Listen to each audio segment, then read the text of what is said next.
जहाँ हमें एक जगह के बारे में पता चली, दैट इज़ मणिकर्णिका घाट। बनारस का एक ऐसा घाट जहाँ सिर्फ शमशान घाट नहीं है, जहाँ एक ऊर्जा का स्थल है। तो पहले तो मुझे उसके बारे में थोड़ा सा बताएं कि क्या है उस घाट में, ऐसी कौन सी ऊर्जाएं हैं। मणिकर्णिका जो घाट है वो एक घाट नहीं है।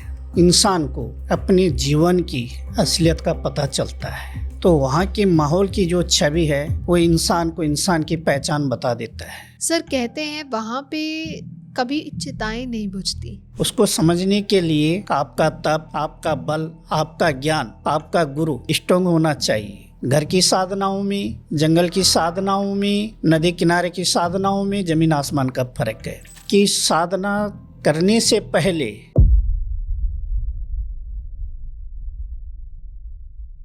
भारत में एक ऐसा स्थान है जहाँ चिताएं कभी बुझती नहीं, जहाँ दिन और रात का जो अंतर है उसका महत्व खो देता है, जहाँ जीवन और मृत्यु एक दूसरे के सामने खड़ी होती है। वो स्थान है मणिकर्णिका घाट, जहाँ पे हम लोग सोचते हैं वो सिर्फ एक अंतिम संस्कार का स्थल है।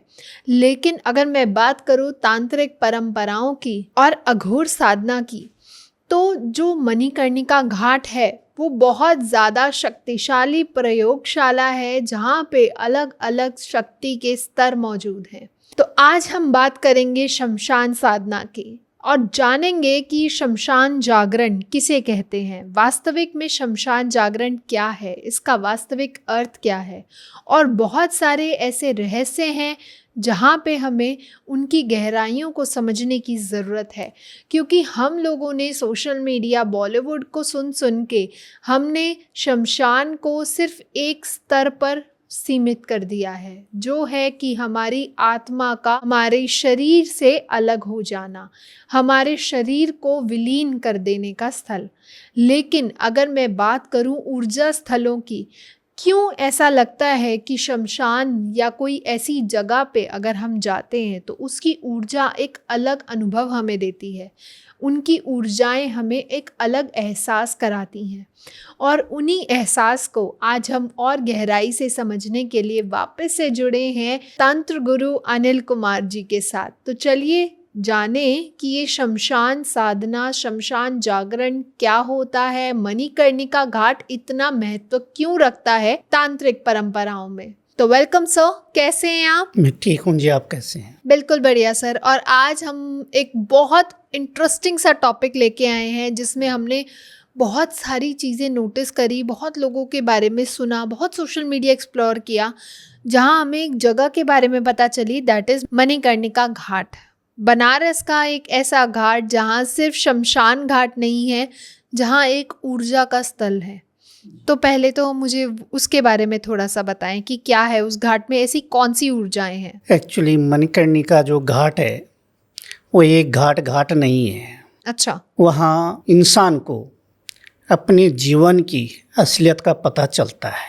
अच्छा। कि मैं क्या हूँ, मैं कौन हूँ, इस चीज़ को अच्छे से समझ लेता है जब बंदा वहाँ पे जाता है और डे नाइट वहाँ का माहौल को देखता है। तो वहाँ के माहौल की जो छवि है वो इंसान को इंसान की पहचान बता देता है। बिल्कुल सही। उसकी जो ऊर्जा है, जो शक्तियाँ भ्रमण करती हैं, वो हमारे अस्तित्व को हमें पता चल जाता है कि हम क्या है, क्या लेके आए हैं और क्या लेके जाएंगे। सर कहते हैं वहाँ पे कभी चिताएं नहीं बुझती जी। तो अगर मैं एक तंत्र के माध्यम से, एक तंत्र के पर्सपेक्टिव से समझना चाहूँ, तो साधकों के लिए क्या एक अवसर है कि वो शमशान साधना, उग्र शक्तियों की साधना वो बहुत अच्छे से करते हैं। क्योंकि वहाँ पे ना हम लोगों ने जब भी उसके बारे में सुना है, उसके बारे में जानकारी प्राप्त करी, हम लोगों ने ये समझा कि वहाँ पे बहुत से साधक, बहुत से ऐसे तांत्रिक, बहुत से ऐसे अघोरी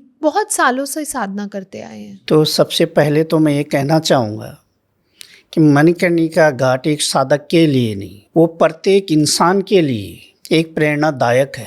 अच्छा, कैसे? जैसे कि मैंने कहा कि खुद को पहचानना, अपने अस्तित्व को जानना, ये बहुत बड़ी बात है। बिल्कुल सही। तंत्र लाइन में जब बंदा जाता है और बात आती है संसानिक क्रियाओं की, इसके लिए मणिकर्णिका घाट इसलिए प्रसिद्ध है क्योंकि एक तो ये जागृत स्थान है। अच्छा।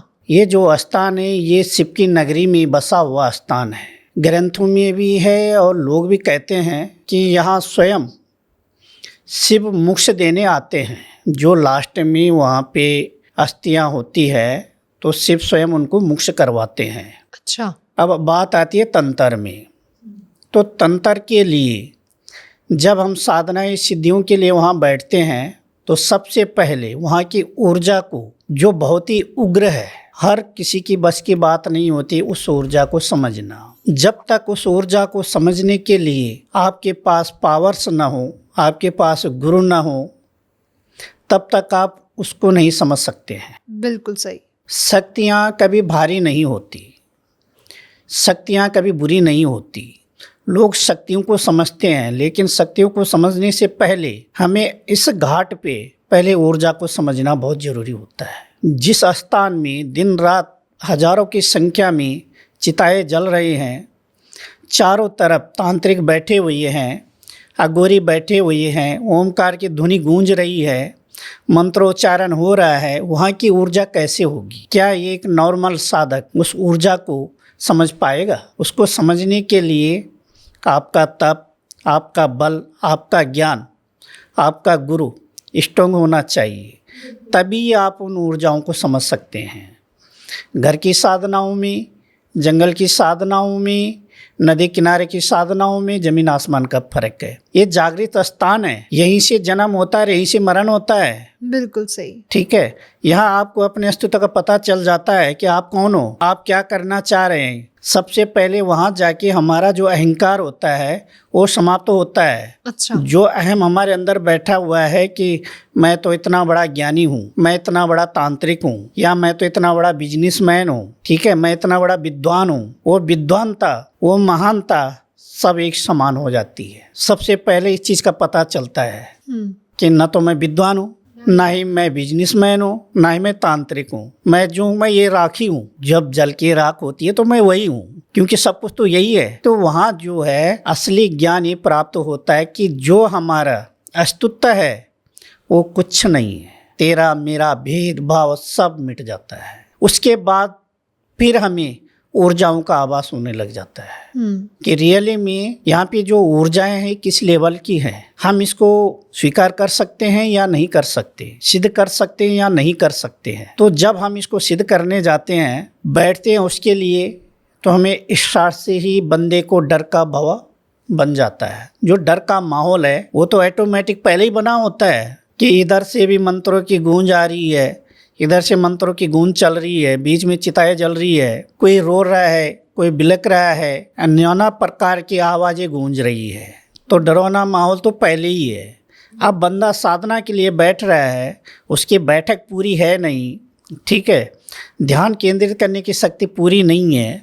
अगर थोड़ी बहुत शक्ति है भी तो उन आवाज़ों ने और जो मंत्रोच्चारण होते हैं वो उसको डिस्टर्ब कर देते हैं। बिल्कुल सही। तो इतना आसान नहीं है इस चीज़ को समझना। जब हम शमशान जागरण की बात करते हैं तो मन में डर भय आना लाजमी है। लाजमी। अगर हम इसी को और गहराई से इसका अर्थ समझना चाहें तो आप इसे कैसे समझाएंगे? मैं इसको ऐसे समझाना चाहता हूँ कि साधना करने से पहले वहाँ की असलियत को समझिए, माहौल को समझो।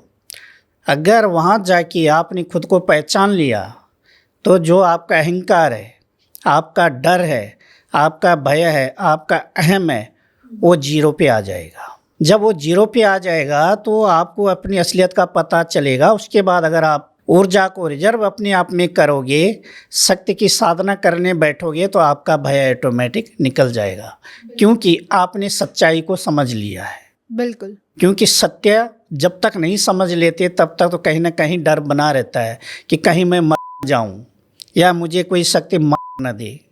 तो शमशान का अर्थ यही होता है कि उसी चीज को अपने अंदर से निकालता है। साधक किस लिए जाता है? वो जाता है साधना करने के लिए, मूल चीज को नहीं समझता। जो साधक मूल चीज को समझ लेता है उसको बैठने में कोई भय नहीं होता। बिल्कुल सही। क्योंकि वहां जाने के बाद आपका जीवन ऑटोमेटिक परिवर्तन में बदल जाता है। तो तंत्र में शमशान साधना को इतना महत्व क्यों दिया गया है? इसलिए दिया गया है कि शमशान जो जगह है उस जगह से आपको जो पावर्स है उसका पता चलता है। सबसे ज़्यादा भय कहाँ लगता है? शमशान में लगता है ना। दिन में भी आदमी जाता है, अन्य जगहों में तो रात को डर लगता है, लेकिन शमशान में लोग दिन में जाने में भी डरते हैं।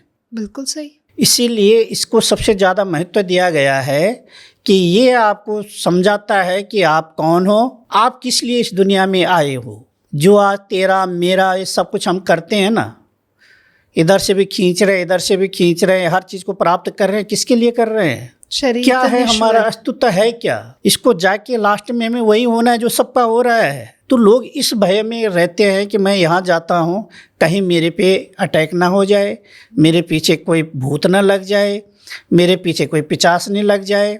इन जगहों में अघोरियों से लोग ज़्यादा डरते हैं। बिल्कुल सही। कि कोई अघोरी मेरे ऊपर कोई चीज़ ना छोड़ दे, मुझे बस में ना कर ले, हो सकता है मुझे मार ना दे। कोई किसी का कुछ नहीं बिगाड़ता। तो इस डर को निकालने के लिए कम से कम पहले चक्कर काटो और उस चीज़ को समझो। इसीलिए इसको डरावनी जगह कहा गया है। सर, अक्सर बोला जाता है कि शमशान साधना के वक्त शमशान में जाकर सिर्फ बैठना, इसी मात्र से इंसान का पूरा अस्तित्व बदल जाता है, उसका देखने का नज़रिया बदल जाता है। तो इसका अर्थ क्या है? जैसे कि हमारा अपना कोई जब दुनिया छोड़ के जाता है और उसको जब हम शमशान में ले जाते हैं तो वहाँ का माहौल कैसे होता है? वहाँ का माहौल दुखद भरा नहीं होता। दुखद भर कब तक रहता है? जब तक आप उसके गेट पे रहते हैं, जो गेट पे लिखा रहता है ना, मोक्ष द्वार। उसके बाद जब हम अंदर घुसते हैं तो हमें दुनिया के सुध बुध खो देते हैं। हमें समझ में नहीं आते कि हो क्या रहा है। अगर जब अपने के लिए हम दुख पैदा करते हैं तो वो दुख हमें गेट तक होता है, या जब हम अंदर से बाहर आ जाते हैं गेट के, तब हमें लगता है कि हाँ, हम इस दुनिया में हैं। वहाँ जाके तो हम 36 चिताएँ देखते हैं, उन चिताओं में ही खो जाते हैं। वहाँ का वातावरण ही एकदम अनोखा हो जाता है, सुनसान, एक डरावनी भरा जैसे लगता है, क्योंकि लोगों के चेहरे हमेशा मुरझाए रहते हैं, किसी की आंखों में आंसू होते हैं। ठीक है, लेकिन हम जैसे लोग एक ही चीज़ देखते हैं कि यहाँ का माहौल और यहाँ की शक्तियों में क्या परिवर्तन है, और ये जो माहौल चल रहा है ये किस हिसाब का माहौल, यहाँ कौन सी शक्तियाँ ज़्यादा विराजमान हैं। क्योंकि हमें अस्तित्व का पता है कि हमें भी एक दिन यहीं आना है। ठीक है, यही हाल हमारे भी होने हैं। तो इसलिए जितना समय है कुछ तो पा लें। तो जो हमारे अंदर का मोह है वहाँ जाके कुछ देर के लिए वो समाप्त हो जाता है। तो सर, ऐसा क्यों कहा जाता है कि शमशान एक ऐसी जगह है जहाँ पे हर व्यक्ति के भ्रम को तोड़ा जाता है, टूट जाता है उनका भ्रम? इसलिए कहा जाता है कि जैसे मैंने स्टार्ट में बताया, तेरा मेरा, इस चीज़ में हम फंसे रहते हैं। ठीक है, हम सोचते हैं कि सारा संसार हमारा है। बिल्कुल सही। ठीक है, जो कुछ है हमारा है। हम हर चीज़ को पाने में लगे रहते हैं। जब हम ऐसी जगह में जाते हैं और वहाँ का जो माहौल है उस पर हम गौर करते हैं हृदय से, तो वही हमें उसका अस्तित्व पता चलते हुए जो हमारा गुरूर होता है वो ऑटोमेटिक टूट जाता है। कुछ देर के लिए ऐसी स्थिति आ जाती है कि हमें खुद का होश नहीं रहता है कि हम कौन हैं, बिल्कुल सही। हम यहाँ से कहाँ जाएं। तो इसलिए उसको भ्रम पे जो है इसीलिए टूटता है कि वहाँ की असलियत हमें पता चल जाती है। केवल उसी इंसान को जो गौर करना चाहे, सबका नहीं होता, क्योंकि वो जगह हृदय परिवर्तन की है। लेकिन हृदय परिवर्तन उसी का होता है जो उस चीज़ पे मनन करता है, उस चीज़ के बारे में सोचता है। अगर आपकी सोची उस चीज़ पे नहीं है, आप वहाँ बैठ के भी अपने ख्यालों में डूबे हुए हो, अपनी भावनाओं में डूबे हुए हो, तो आपको कैसे परिवर्तन हो जाएगा? परिवर्तन तभी हो सकता है कि जब आप कुछ देर बैठ के उस चीज़ के बारे में सोचोगे। सही बात है। तभी आपके अंदर परिवर्तन आएगा। तो क्या सर हर साधकों के लिए शमशान साधना उपयुक्त है, या फिर कोई एक पर्टिकुलर मार्गदर्शन वाले साधक ही इस शमशान साधना या शमशानी साधनाओं तक पहुंचते हैं? शमशानी साधना है, कोई बच्चों का खेल नहीं है जी। कि मैं 2-4 दिन सिद्धियां करने बैठा हूँ या एक आध शक्ति मेरे हाथ लग गई है साधना करके और मैं चल दूँ संसार में साधना करने, बिल्कुल सही। तो मेरे लिए घातक है। तो ऐसे कोई अनुभव? एक साधक है मेरा, वो जबरदस्ती गया था साधना करने बिना आपकी आज्ञा के? बिना आज्ञा के, क्योंकि तैयारी नहीं था पूरी तरह। ठीक है, एक शक्ति के रहने से कोई संसार नहीं जगाया जाता। वो संसार में गया साधना करने, बैठा कि बैठक थी 2.5 घंटे की, बंदा 20 मिनट में भाग के आ गया। ऐसा क्यों? ऐसा ये हुआ, उसने आसन लगाया, घेरा मारा, शक्ति का आह्वान कर रहा। जिस जगह में हजारों की संख्या में शक्तियां घूम रही होगी और आप बिना किसी के मार्गदर्शन के, बिना इजाजत के अगर बैठते हो तो चीजें तो चिपटेगी ना। बिल्कुल सही। ना आपको मंत्र ज्ञान है, ना भोग का ज्ञान है, ना शक्तियों का आह्वान का पता है। ठीक है, कि प्रैक्टिकली पहले जाके हमें करना क्या है, राजा को बुलाना है कि प्रेतराज को बुलाना है कि माँ शमशान काली को याद करना है कि महादेव को याद करना है। क्योंकि प्रत्येक शमशान घाट का एक राजा होता है, जिसकी वो जगह होती है वहाँ का वो राजा होता है। जब तक उसको नहीं मनाया जाता तब तक आप उसके स्थान में नहीं बैठ सकते हो। बिल्कुल सही। वो गया, सामग्री लेके बैठा, कोई इजाजत नहीं, कुछ नहीं, अपना मंत्रोच्चारण करने लग गया। जब मंत्रोच्चारण करने लग गया तो तीसरी माला में उस पर चपेट पड़ गई बुरी तरह। जब चपेट पड़े तो वहीं बेहोश हो गया। तो बाद में जो वहाँ पे होते हैं, जो चिताएं जलाते हैं, ठीक है, चंडाल जिनको कहते हैं, उन्हें देखा यह बंदा लेटा हुआ है। फिर उनके जेब से उन्होंने फ़ोन निकाला, उसके घर में फ़ोन किया कि ये बंदा यहाँ पे ऐसे ऐसे लेटा हुआ है, इसने ये सामग्री सामने रखी हुई है। तो उन्होंने बोला इसको ठीक कर दो, आप तो संसार में रहते हो, तो ये थोड़े कि संसार में रहने वाला व्यक्ति तांत्रिक हो। सही बात है। या वो कुछ जानता हो। ठीक है, हर चंडाल तांत्रिक थोड़ी ना है, उसका तो काम है, वो तो ड्यूटी कर रहा है, अपनी ड्यूटी निभा रहा है। फिर उन्होंने क्या किया कि उधर एक तांत्रिक तरीके का साधु बैठा हुआ था, उसको बुलाया, उसे छींटे मरवाए, तब जाके वो थोड़े से होश में आया। फिर उसके घर वाले आए, उसको घर ले गए। घर ले जाने के पहले तो उन्होंने उसको हॉस्पिटल में एडमिट करा। फिर जब उसको पूर्णतः होश आया, फिर उसको घर लाए। घर लाने के बाद फिर उसने मेरे से बात करी कि केवल बोलने के अलावा मेरा शरीर मेरे पास नहीं है। उसने क्या किया, उस शक्ति ने उसको पूरे शरीर को जकड़ दिया। फिर मैं वहाँ गया, फिर उसका उपचार करा विधिवत तरीके से। फिर उसके साथ में गया, वहाँ भोग दे के आए उस शक्ति को, तब जाके उस शक्ति ने उसको छोड़ा। तो बिना इजाज़त का, बिना जानकारी का अगर ये साधनाएं कोई भी करता है तो उसको जान माल का खतरा होना निश्चित है। हमने 2 परंपराओं के बारे में सुना है, 2 अलग अलग चीज़ों के बारे में सुना है, जैसे कि एक है अघोर परंपरा और एक है शमशान जागरण। तो क्या इन दोनों में संबंध है? कोई संबंध है, लेकिन अंतर भी है। अच्छा, क्या अंतर है और क्या संबंध है? संबंध ये है कि संसार में जितनी भी शक्तियाँ हैं, अघोरी हो चाहे तांत्रिक हो, बैठ तो संसार में रहे हैं। संबंध ये है, अंतर ये है कि संसार जगाना एक अलग बात है, उसकी विधि अलग है, तरीका अलग है। संसार सब जागृत किया जाता है तो उस क्षेत्र में, उस शमशान घाट के अंदर जितनी शक्तियाँ विराजमान होती है वो सारा जागृत हो जाती है। अच्छा। और अघोर में संसार एक बार जगाते हैं, उसके बाद जितनी भी शक्तियाँ हो तो प्रत्येक शक्तियों की साधना करके उसको सिद्ध किए होते हैं। अच्छा। अघोरी में। और जब बंदा वहाँ पे साधना करता है तांत्रिक, तो अघोर में तंत्र में फिर फर्क आ जाता है। तांत्रिक अपनी तांत्रिक विधि से करता है और अघोर अघोर विधि से करता है जबकि उग्र शक्तियाँ भोग भी उग्र हैं।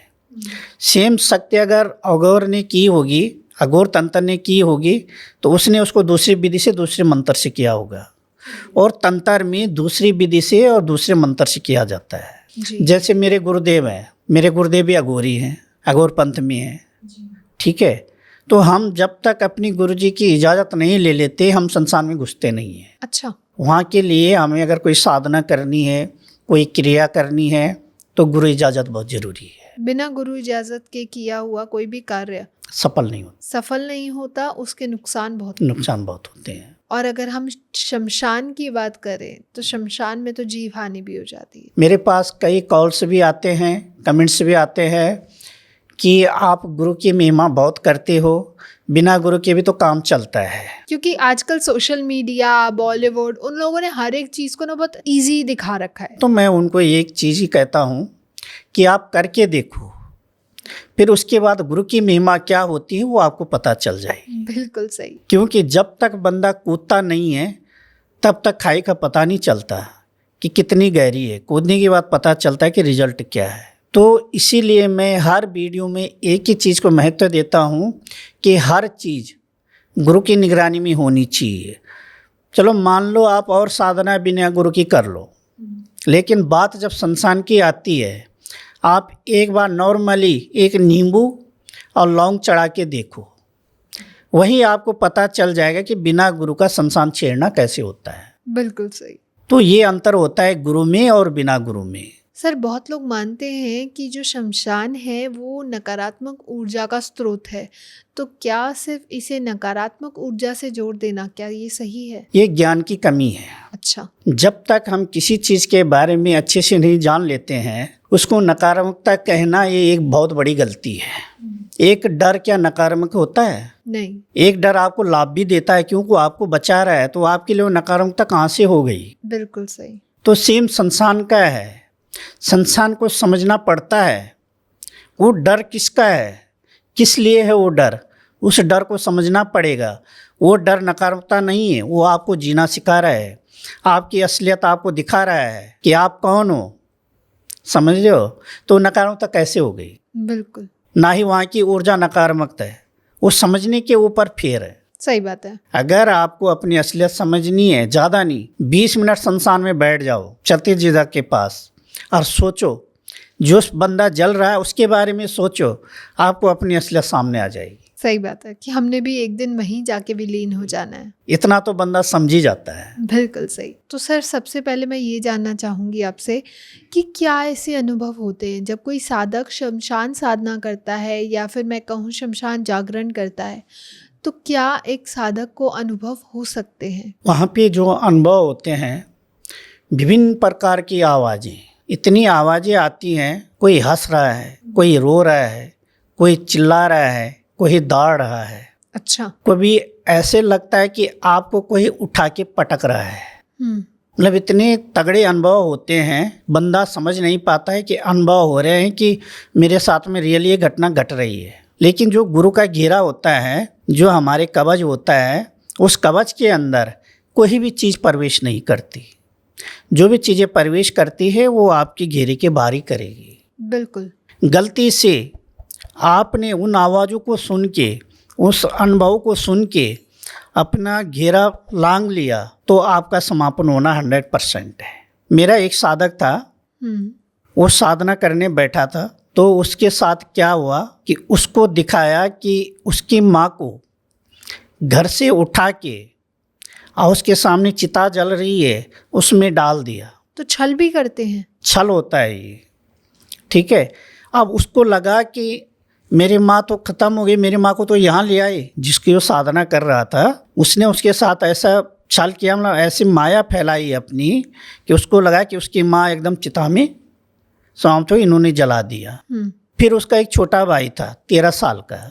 अच्छा। फिर लास्ट में उन्होंने दोबारा क्या किया, उस टाइम तो डरा नहीं, उसने आसन नहीं छोड़ा। लेकिन जब भाई की बारी आई तो उसने, शक्ति ने क्या करा, उसको ऐसे अनुभव दिया, ऐसा आभास कराया उसे कि उसको भाई को मार करके उसके टुकड़े कर रहे हूँ, और टुकड़े करके वो ये करके कढ़ाई में डाल के जैसे पकोड़े तलते ऐसे तल रहा है। और फिर उन्हीं को साथ में उसको खड़ा कर दिया कि ये देख, हमने इसको बचा भी दिया है। जब दूसरी बार उन्हें उसकी गर्दन दिखाई उसको कि ये तेरे भाई की गर्दन है, वो आसन छोड़ दिया उसने। और जब उसने आसन छोड़ा, जो शक्ति थी वो उसके पीछे चिपट गई। जब शक्ति उसके पीछे चिपटी तो वहाँ पे एक बाबा रहते थे, वो बाबा समझ गए कि इसके साथ खेल हो गया। फिर उन्होंने जल छिड़का उसके ऊपर, फिर वहीं से उन्होंने मेरे को कॉल करवाया, फिर मैंने कॉल उठाया, फिर मैं वहाँ गया। वहाँ जाने के बाद उससे दोबारा क्रिया करवाई, उसको पूरी तरह समझाया कि अगर ऐसे अनुभव होते हैं आसन नहीं छोड़ना, कुछ नहीं, ये माया चल रही है, ये माया ऐसी चल रही है कि ये तुम्हें बैठने नहीं देंगे। इसीलिए कहते हैं कि संसान साधनाएँ इतनी आसान नहीं है, ये पूरी तरह से आपको चित्त को खराब कर देती है। वही बंदा स्ट्रॉन्ग करके बैठ सकता है कि जिसका हृदय एकदम मजबूत हो और अपने गुरु के ऊपर भरोसा हो, बिल्कुल सही। तो बंदा कामयाब है। अगर खुद पे और गुरु पे भरोसा नहीं है तो उसको 100% जान माल का खतरा तो होना ही है, लेकिन वो आगे साधना के लायक भी नहीं बचता। तो सर, इन एनर्जीज को, इन उग्र शक्तियों को संभालने के लिए क्या यही कहा जाता है कि इसीलिए खुद महादेव, शिव, काल भैरव और अन्य दिव्य शक्तियां वहां खुद विराजमान रहती हैं? जी हाँ, क्योंकि कहते हैं ना कि 84 में घूमना, जब इंसान का अंतिम संस्कार हो जाता है उसके बाद उसकी जो आत्मा है वो घूमती रहती है जी। अब जहाँ दिन रात चिताएं जल रही है वो कितनी संख्या में होगी, बहुत। और कितनी योनियों में वहाँ भ्रमण कर रही होगी, तो उनको कौन संभालेगा? तो उनकी हर जगह में व्यवस्थाएं बनी हुई है। अच्छा। जो जिस हिसाब का शमशान घाट है उस हिसाब से वहाँ पे व्यवस्थाएं हैं। जैसे कि माँ काली, जिसको शमशान काली कहते हैं, महाकाल, प्रेतराज, सिद्धेश्वर जी, इनको अलग अलग रूपों में बिठा रखा है। उग्र भैरव, काल भैरव, शमशानी वीर भैरव, इनको प्रत्येक को अलग अलग कार्य के लिए वहाँ पे रखा गया है, उन शक्तियों को कंट्रोल करने के लिए।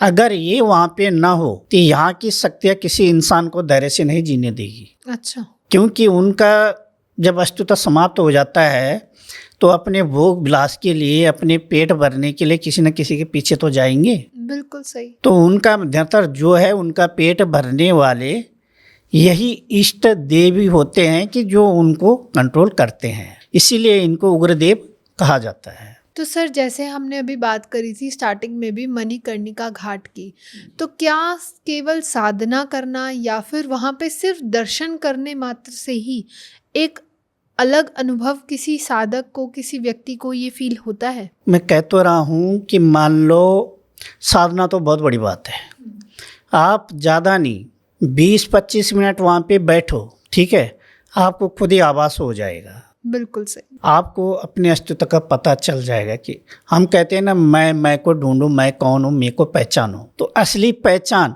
वहाँ जाके हो जाती है। भारत के अंदर सबसे माना हुआ जागृत स्थान मणिकर्णिका ही है। तो सर, सोशल मीडिया ने या हम कहें बॉलीवुड ने शमशान साधना को बहुत ज़्यादा डर का माहौल बना दिया है इस साधनाओं में, या फिर एक अलग छवि बना दी गई है, तो इसको आप किस तरीके से समझाएंगे? मैं इसको इस तरीके से समझाना चाहता हूँ कि कोई भी चीज़ खतरे की नहीं होती। जब तक आप किसी को छेड़ोगे नहीं, कोई आपका कुछ नहीं करेगा। इसलिए किसी भी स्थान में, शमशान में ही क्यों, मणिकर्णिका ही क्यों, किसी भी शमशान में जाओ तो वहाँ के माहौल को समझो, सच्चाई को जानो और खुद को पहचानो। तो सर, जो ये शमशान जागरण की क्रियाएं हैं या फिर शमशानी क्रियाएं होती हैं, ये क्या, इसका मूल उद्देश्य क्या है, क्यों की जाती है? आत्मबोध कराना, आत्म साक्षात्कार करना, या शक्तियां प्राप्त करना? मकसद अपना अपना। सबसे पहले तो जैसे मैंने कहा कि आप 20 मिनट बैठोगे तो आपको असलियत पता चल जाएगी, वो भी तो आपको आत्मबोध करवा रहा है। बिल्कुल सही। ठीक है। दूसरा, सिद्धियाँ प्राप्त करना। सिद्धियाँ किस लिए प्राप्त की जाती है?